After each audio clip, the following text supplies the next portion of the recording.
Welcome to the AEN Stories channel. I didn't brag about Rachel because bragging felt like tempting fate. You start telling people your wife is one of the good ones in the universe, with its dark sense of humor, starts pawing through your cabinets for the fine china to break. Still, when she said she'd started volunteering at a women's nonprofit, I let myself feel the warm lift of pride. She was 39, our son Leo was 17, and in that half-absent stage where everything is both urgent and dumb, and I'd been telling myself for a year that we needed something to pull us out of our ruts. She found hers, she said, at Haven Circle, support for women leaving abusive homes.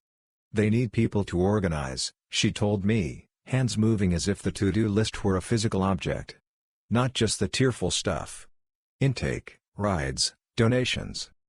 I build custom closets for a living, the fancy kind where a guy like me uses words like valet rod without irony. I liked imagining a part of our money and time going to something that didn't get a neat invoice. The first night she went, she wore a t-shirt with the nonprofit's name and an old pair of jeans she saves for painting. She came home late, eyes swollen the way eyes look after thinking hard, and told me about a woman who needed a last-minute hotel voucher because the shelter was full and her toddler wouldn't stop coughing. "You should see the director," she said. "A real powerhouse. We are getting women out of hell with spreadsheets and minivans." The stories came like that, half logistics, half miracle. She started using words like "our women and my girls," which can make a person sound a little ridiculous if you don't know they've been stacking cases in their trunk at midnight. I set up a payroll donation from my company to Haven Circle because it felt like a clean way to honor what she was doing without making it about me. The office took a photo of me handing a check to nobody because Rachel said, "No photo ops, Tom," and I respected that even though it would have looked nice on our website next to the section that says Community Values, where we brag about sponsoring a little league team that finished third in a league of 4. Pretty soon, she had meetings twice a week, sometimes 3. She'd text from the safe house or from the drop-in or from the board. I learned the vocabulary like flashcards, emergency shelter, restraining orders, court accompaniment. When she couldn't be reached, she'd say she was in with a client and the phones were off, or she was helping a family move to a hotel. Safety, she'd say, like a keyword that covered everything. I bought her a travel mug that didn't leak because she was always in the car. On nights she was out, I reheated chili and reminded Leo he had to put his cleats on the back porch because they made the house smell like a pond. "Your mom's doing good work," I said once when he cited his own algebra. He said, "Yeah, in that careful, polite way kids use when they are aiming for neutral and miss by an inch." Winter came, the kind of New England winter that convinces you it's permanent. Rachel's coat, the good one, started living on the hook by the door. She tucked a spare pair of sneakers under the bench because clients don't need to see me clomping around in boots. Sometimes she'd come home with the hollow silence of someone who'd heard too much. I have been married 20 years. I thought I knew that silence. I cooked, I loaded the dishwasher, I made the next day's lunches, and I listened to the cadence of a marriage that had always run on the quiet faith that we were a team. When I felt left out, I grabbed the checkbook and let money do the talking. I doubled the donation. "You're a good man," she said, and kissed my temple the way she does when she's grateful and already halfway somewhere else in her head. She started to get invites to things, committee meetings, advocacy panels, grant strategy roundtables. She joked that she needed a blazer. "You'll be a board member soon," I said, and meant it. "God forbid," she said, and smirked like the idea of her being the boss of anything beyond our calendar was too much. I'm muscle. Move boxes, make calls. 3 months in, a local paper ran a Sunday feature on Haven Circle, front page of the Metro section. The picture was one of those warm, fluorescent shots of a crowded donation room, volunteers bagging diapers, someone labeling bins, a woman with a high ponytail hugging a kid. The caption named people left to right: Marta Lopez, volunteer coordinator; Dana Hill, director; Kevin O'Neill, donor outreach. And I read carefully, 1, 2, 3 times, waiting for Rachel Haynes, volunteer. She wasn't there. Not every volunteer gets a photo, I told myself. It's not a wedding album. But the article listed regular volunteers at the end and included first names and last initials and a description: T. Manages rides for medical appointments. S. Organizes pantry donations. M. Helps secure hotel vouchers overnight. No Rachel H. No R. At all. I cut it out and left it by the coffee pot like a kid setting a trap for Santa. When she got home that night, after a board check-in, I said, "Look," and waved it like a flag. She glanced, smiled, and said, "Oh, that was from last month," and then, "I wasn't there for that photo, I was at court." She scraped snow from her boots onto the mat and kissed me in passing. "Our women," she said again, and I put the paper under a magnet shaped like a fish because that's where pride goes. The next morning, the paper sat on the counter like a guest who'd overstayed. I read the director's name, Dana Hill, and typed it into my phone at lunch because my company was hosting a small charity fair and I thought it would be nice to invite Haven Circle. I pictured Rachel on a little stage telling bored plumbers and sales reps what a hotel voucher means at 2 a.m. How $100 can be a lifeline. I dialed. Haven Circle, a woman answered, warm-voiced, efficient. "Hi," I said, "I'm Tom Haynes from North Shore Closets. We've donated a bit, and my wife Rachel volunteers with you." "Who?" The woman said, not rude, just a 90-degree turn in tone. "Rachel Haynes," I said, and spelled it. "She does rides and board check-ins and hotel vouchers?" "Board?" The woman repeated. "I'm sorry, we don't have a Rachel. Are you sure you have the right organization?" I sat very still. The office smelled like sawdust and coffee, and the hum of the miter saw in the next room sounded like a plane taking off.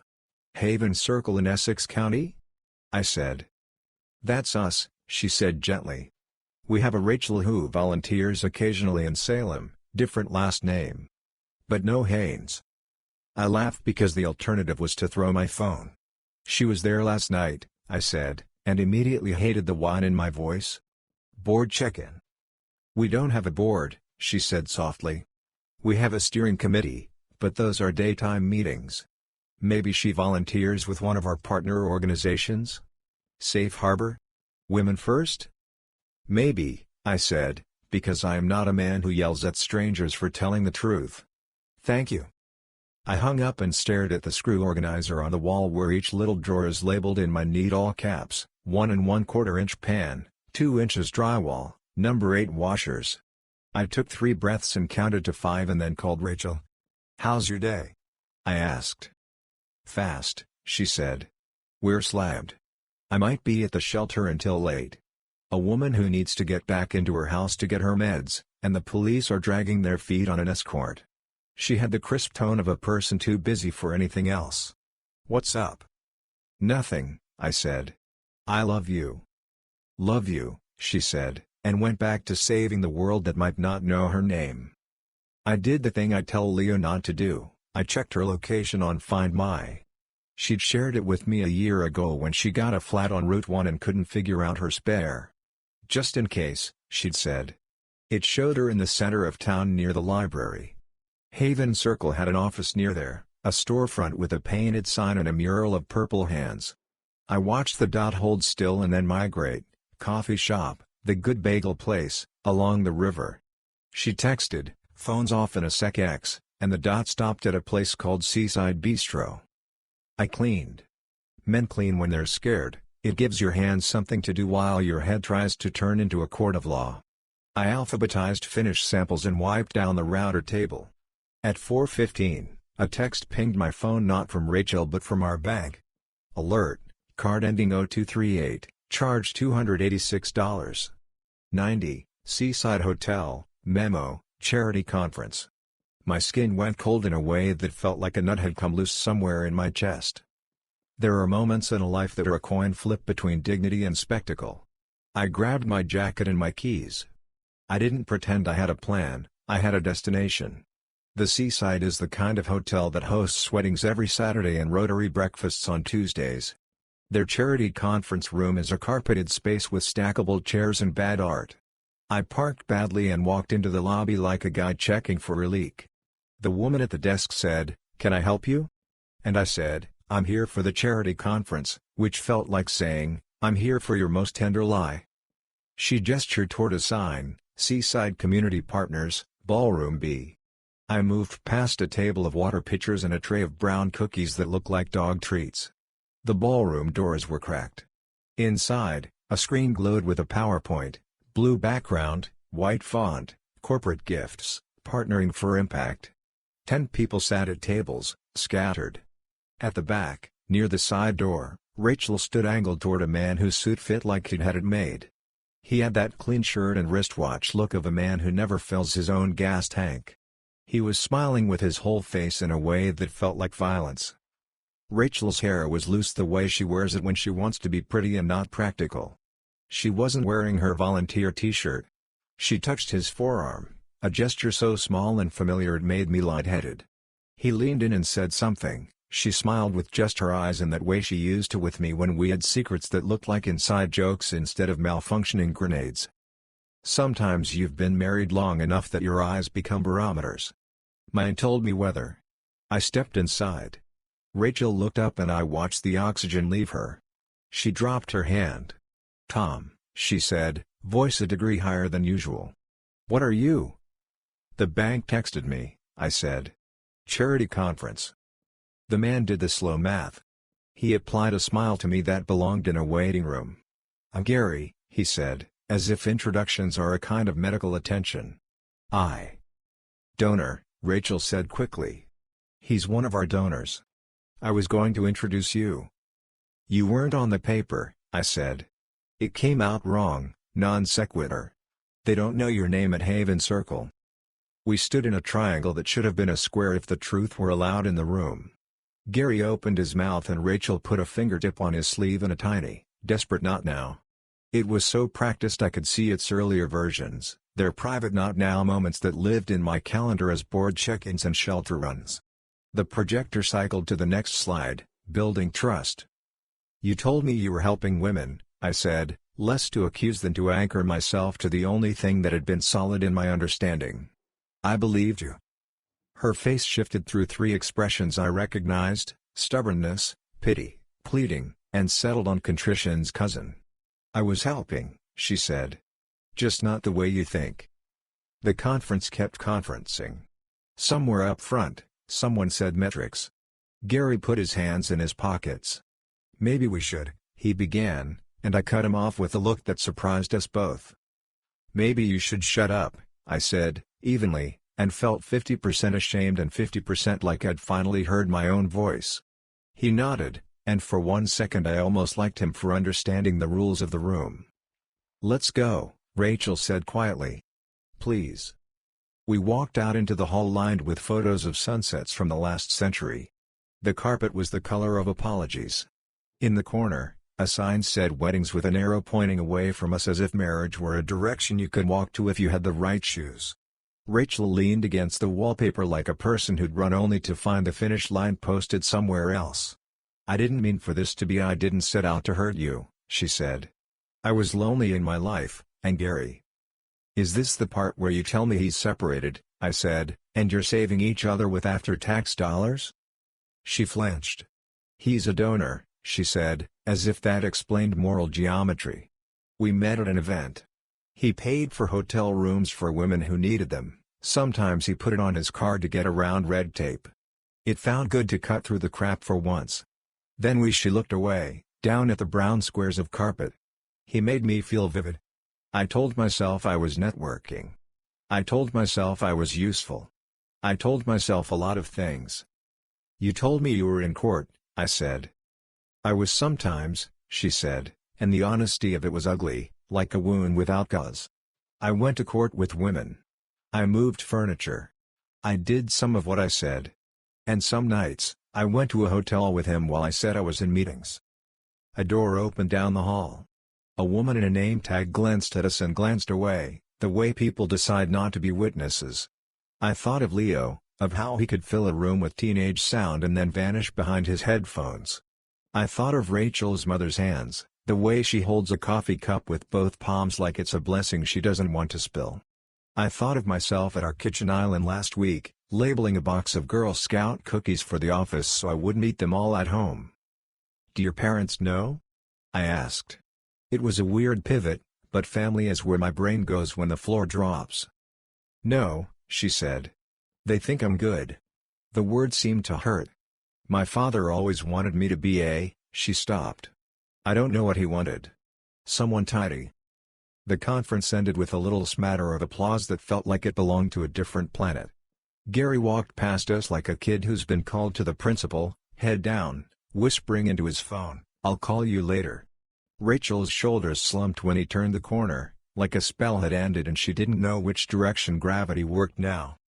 "I need to go," I said. "I need to not be here collecting background music for the worst day of my marriage." She nodded. "I'll meet you at home," she said quickly, as if proximity were a fix. "No," I said. "Don't." The drive home was a loop I couldn't feel. The traffic lights were either all red or all green, I can't tell you which. I pulled into the driveway and saw Leo's car crooked across the line he's supposed to mind. He was home early. He'd cracked through his last midterm like a safe and come home to lie face down on a couch. He met me at the door, eyes alert. "Mom texted," he said. "What did she say?" I asked, hands shaking in that way that feels like your bones are trying to ring themselves like bells. "Running late," he said, and then, "You look." We lingered in the threshold of the kind of conversation I didn't want my son to have with his father. "Come sit," I said. We sat on the stairs because sometimes chairs feel too official. "Your mom and I began, and then stopped because wanting to spare your kids' feelings and wanting to tell the truth can be in the same room and not shake hands." "Your mom lied to me," I said. "She told me she was working with the non-profit when she wasn't." He blinked slow like a lizard, face blanking the way people do to keep from punching drywall. "Cheating?" he asked. "No drama. He's his mother's child, get to the verb." "Yes," I said, and the word made the back of my throat taste like pennies. "I saw her." He looked at the family photos on the wall, the ones in black frames that make even slant-eyed school pictures look like art. He stared at the one where he's 7 and missing 2 teeth, his arm around Rachel's neck exactly where the necklace she sometimes wears would hang. "I'm not talking to her," he said, voice flat and aimed. "I'm not even." He ran out of cartilage. "Tell Nana and Pop," he said, using the baby names for her parents because that's where the gravity sits in this house, what his grandparents say turns into law. Rachel's parents live 12 minutes away in a house that smells like cedar and Lysol and casseroles. We called. Her father, Henry, answered like a man who believes in dinner at 6 and news at 6:30. "We'll come now," he said when I said, "We need to talk." He didn't ask for preamble. Helen, her mother, texted, "Kettle on," because that's her response to crisis, to celebration, to boredom, solves. They arrived with that careful quiet of people who know something is wrong because the phone call had the wrong kind of space in it. Henry took his hat off as if he were entering a church. Helen hugged Leo and then me, a quick press, as if we were transparent and she could see through us to her daughter. Rachel pulled in behind them, too fast, and stopped short of the garage like she'd surprised herself by arriving. We sat at the table, that god-awful farmhouse slab Rachel made me buy when Joanna Gaines was conquering the world. It has a dent from when Leo dropped his calculus book and a scuff from me assembling it badly the first time. The table has seen birthday candles and late-night Oreos and one bout of food poisoning. Tonight it looked like a judge's bench. Rachel started to speak. Henry held up his hand in a surprising directive. He is not a hand-raising man, he is a calendar and a schedule and a look. "Let Tom go first," he said. His eyes had that navy tightness to them, like he was listening to starboard and would correct. I told it plain. The non-existent board. The bank text. The hotel. Gary in his fitted suit and Rachel with her loose hair. I didn't dress it up, didn't take the swing at flourishes that would make me sound like the good guy. The facts were enough, they sat there like furniture nobody had chosen but that somebody had moved into our house anyway. Helen cried in the way of women raised to apologize for making noise while breaking. Henry stared at the table until I thought the wood might give. "Rachel," he said finally, voice low and precise, "you tell me that this is not what it sounds like." Rachel looked at him like a child caught with a stolen cookie, except the cookie was an entire bakery. "It's what it sounds like," she said. "And also not. I wanted to," she faltered. "I was doing some good work. And then I was doing selfish things. I used someone's donations like a curtain. I'm sorry." Her voice broke in the exact way my heart used to when she cried at movies. "I'm sorry, Dad."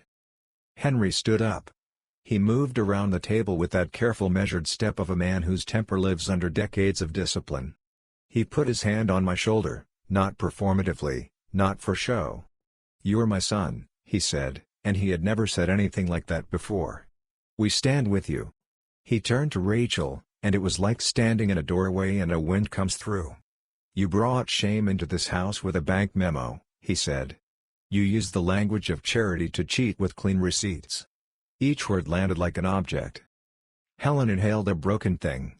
"Rachel," she whispered, "I can't." She pressed her hands to her eyes as if she could physically push tears back into her skull. "I can't look at you right now. Not with this story in my head." "Mom," Rachel said, reaching by force of habit.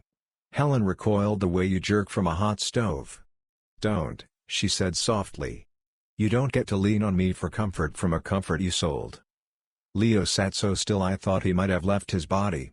When he finally spoke, it was half to himself, half to the room. "Don't talk to me," he said.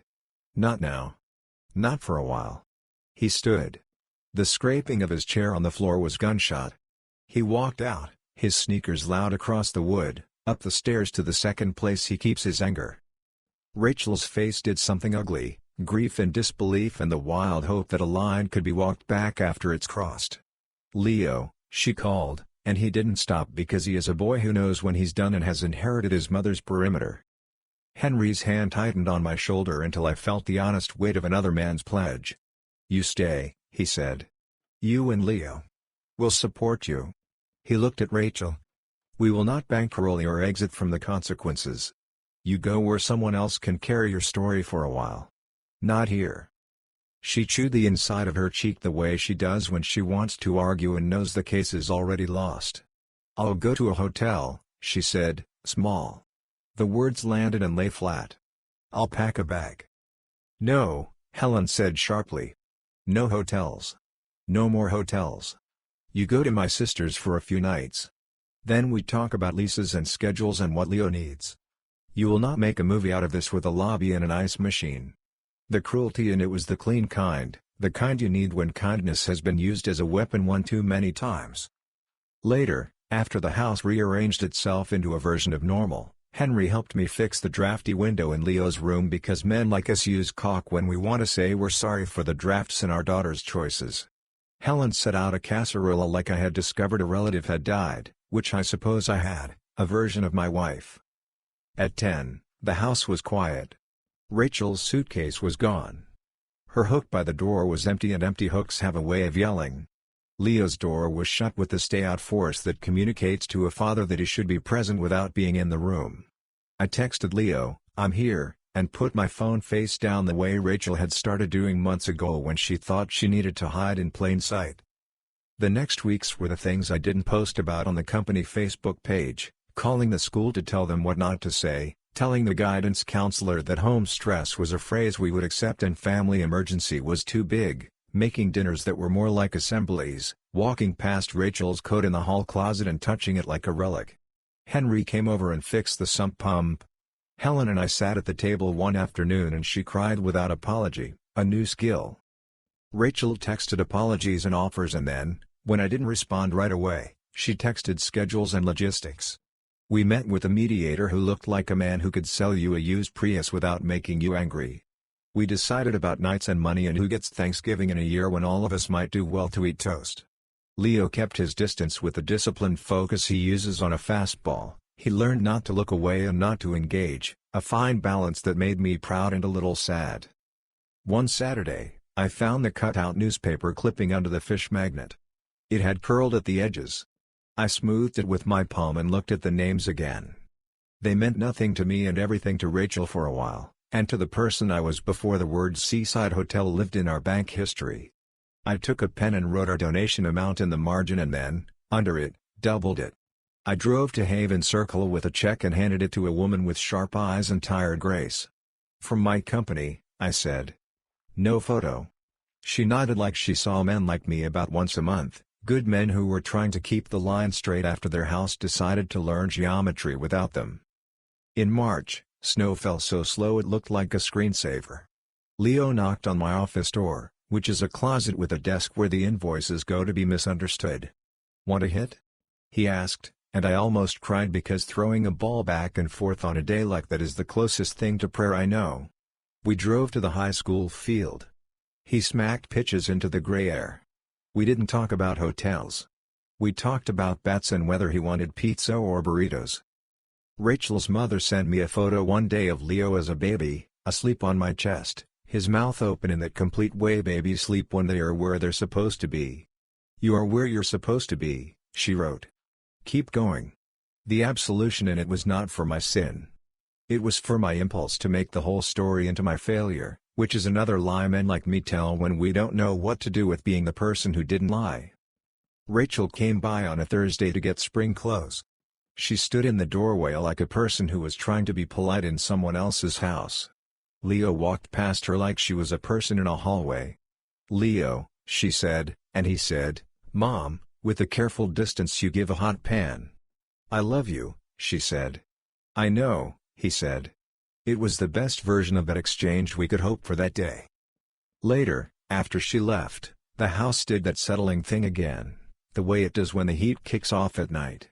I stood by the window and watched the streetlight make the snow look like it mattered and didn't.